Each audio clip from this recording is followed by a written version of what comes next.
tudo bem com vocês? Então, eu sou a Helena, figurinha da área.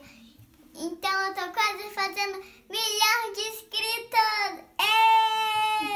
Gente, eu vou te mostrar como que fazer uma mandala no disco. É assim, ó, já comecei assim, já fiz esse rosinha, né? Já fiz esse roxinho.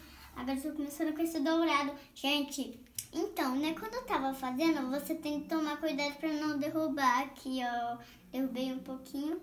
Aqui, ó, você vai segurar a mandala, aí vai fazendo esses pontinhos aqui, ó.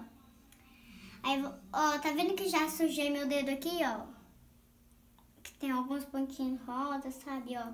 Não pode pingar na sua blusa. Ó, você segura. Você se sente mais calma, filha, fazendo? Você pode ter paciência para fazer isso, muita paciência.